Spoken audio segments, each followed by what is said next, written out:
Olá, alunos do Centro de Estudos Presbiterianos, seja bem-vindo à nossa aula de hoje.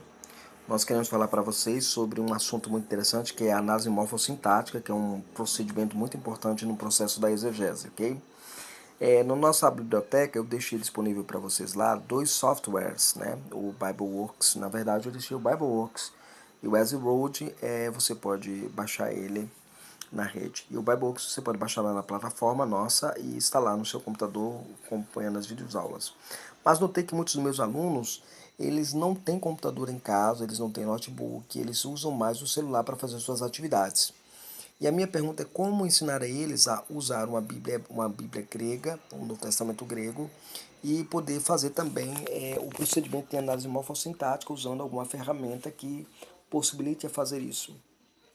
E pesquisando encontrei o Hebrew Greek interlinear. É um Novo Testamento, Novo Testamento e Antigo Testamento interlinear com análise morfossintática. Então, eu quero mostrar para vocês como vocês podem trabalhar com ele. Eu deixei disponível lá na nossa biblioteca, você poderá baixar na nossa biblioteca essa videoaula explicando como você pode utilizar dele. Ele é um aplicativo que roda em Android, smartphone e também roda em Apple, ok? Agora deixa eu seguir aqui para vocês para mostrar. Vou abrir aqui o programa, abrir o programa. A minha análise exegética é em cima de 1 João, capítulo 1, versos de 1 a 4, mas a nossa aula vai se deter especificamente a João 1.1, que mostrando como se procede trabalhando a questão da análise morfossintática dentro do texto grego, ok? Então, por exemplo, eu tenho já o meu texto está ali, na linha lá, Rho, N, aparquês, Ros, Rho, Aquequamen, ok? A primeira linha, lá em cima tem lá, no azul você tem lá a expressão RELPRO, tracinho NNS. Depois eu vou ter lá no vermelhinho VIIA3S. Depois eu vou ter lá, mais apagadinho no verde apagado, você vai ter lá PREP. E no azulzinho lá, o roxo, na verdade, no roxo você vai ter lá as letras, as siglas NGFS, ok? Embaixo você tem a tradução literal das palavras, ou como está traduzido as palavras em inglês. Aí você pergunta, mas professor, eu não sei inglês, eu mal sei, eu aprender grego usando inglês é complicado, realmente. Mas eu recomendo que você use um dicionário do lado para que você possa proceder com a tradução das frases, ok? Nesse caso aqui as frases são bem simples e eu quero mostrar isso para vocês. Na outra linha de baixo você tem o texto grego, como deve ser. Na linha de baixo do texto grego você vai ter a leitura ou a pronúncia, né? A gente chama de transliteração, como é transliterado do texto grego. E também você vai ter lá na outra linha a forma, digamos, no infinitivo, arcaica, original, né? A forma que da onde deriva a forma que está o texto, ok? Então você vai ter lá Ros, Emi, Apó e Arque, ok? Eu vou explicar isso à medida da nossa aula aqui. Primeiro, vamos observar a expressão, a primeira linha, né? Rho, en, aparques. Vamos começar com Rho. Rho, lá no azul, lá em cima, está escrito RELPRONNS, ok? Essa tela que você está vendo é a tela do meu celular. Então, ali significa pronome relativo, nominativo neutro singular. O qual, o que. Então, esse é o ponto importante que a gente tem que considerar. Segundo, o verbo, aí você tem agora a próxima no vermelhinho, VIIA3S. Verbo no indicativo, não, verbo no imperfeito, no indicativo, auristo na terceira pessoa do singular. O as, era ou estava, que é en, né? Então eu tenho en, então era ou estava. Depois eu tenho na outra linha lá, meio apagadinho, verde meio apagado, PREP, indica que é preposição, por isso a palavra lá é from, é uma preposição de. Aí vem a palavra up, é uma contração. Por que a contração? Porque embaixo, você percebe na linha de baixo, depois do número, esse número que tem aí, G, né, G57, G575, é o termo único, exclusivo, usado gramática de Strong, ou seja, na cadeia concordância de Strong. Então você vai lá em Strong e vai ver lá a referência e o significado da palavra lá em Strong. Isso é interessante, você pega na gramática de Strong, né, no Lexo de Strong, e lá você vai ter explicação. Essa é a numeração de Strong, tá, gente? Não esqueçam disso. Então, G57 está dizendo AP. AP ali, quando está lá, AP é uma contração de apó. Por que essa contração? Porque é, a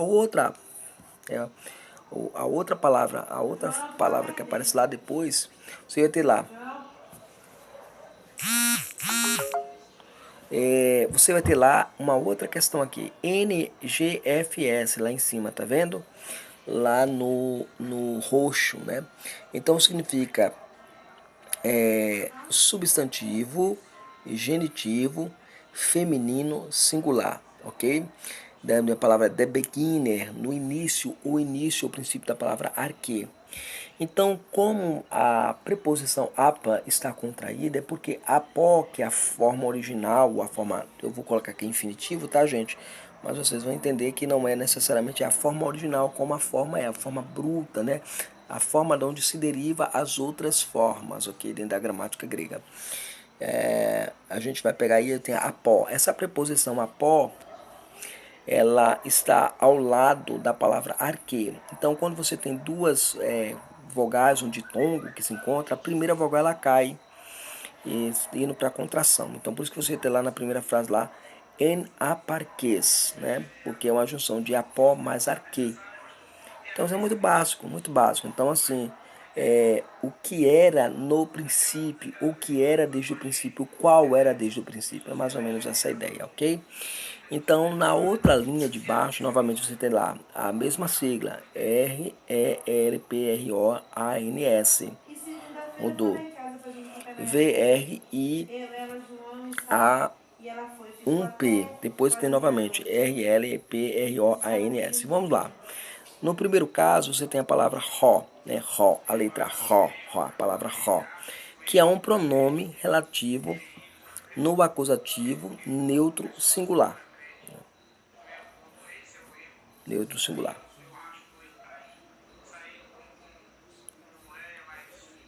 Agora vamos lá. No VRI, A1P está aqui. Vamos clicar aqui em cima e a gente clicando em cima do vermelhinho, você tem todas as informações morfológicas. A morfologia, VRA1P. Então vamos lá. Na questão da fala, você vai ter lá o verbo. O V é verbo, indica verbo. Nas categorias gramaticais, você vai ter lá o período, né, chamada o período da ação verbal, né? A gente chama de período da ação verbal, que a gente chama de qualidade do verbo, a qualidade da ação verbal, né? A gente sempre trabalha com o aspecto da qualidade verbal. Então, primeiro está no perfeito, o R indica perfeito. O modo é um modo indicativo, indica o modo da certeza. E a voz é a voz ativa.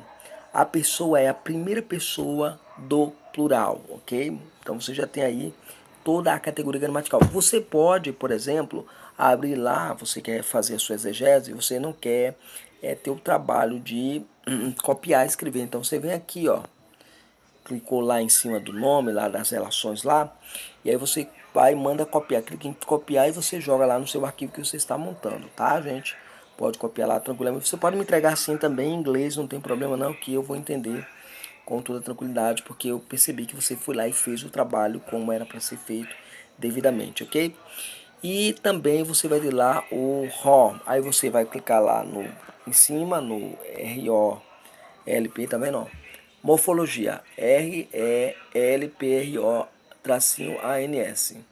Então a fala, pronome relativo à categoria gramatical. O caso é acusativo, porque o gênero é neutro e o número é singular. Então você pode também copiar e jogar lá Então cada frase, cada palavra, você vai fazer isso gramaticalmente falando. Você vai ter que fazer essa análise e entender. Não adianta você apenas copiar, você tem que entender a relação, porque quando você for escrever o conteúdo na análise teológica, isso aqui volta lá para a análise teológica e você explicando qual é a relação que é estabelecido lá, por exemplo, do pronome relativo com o verbo, né? Aqui nesse caso aqui, ó, vamos começar, volta lá para a primeira linha, né? Ro en aparques, esse en aqui, vamos clicar aqui. Então eu tenho que mostrar a relação entre o pronome relativo, né, no nominativo, neutro singular. É, Aí eu tenho lá o verbo, né, a categoria gramatical, o sentido, né, o período, né, é o imperfeito, o tempo é imperfeito, né. Então o imperfeito é o modo do indicativo e a voz é ativa. Então assim, qual é a relação entre o imperfeito e o pronome que está associado com a preposição que vai ser seguida e com o modo e com a voz e tudo mais. Então, assim, essas questões elas precisam ser esclarecidas na análise teológica, tá? Não esqueçam. E na análise gramatical, como um todo, isso vai estar presente. Então, quando você for escrever, você vai sempre fazer menção à gramática quando estiver construindo análise teológica, ok? Eu espero que você tenha entendido como funciona a ferramenta. É basicamente isso que você tem que fazer. Não tem nenhuma complicação. É muito fácil, é muito natural.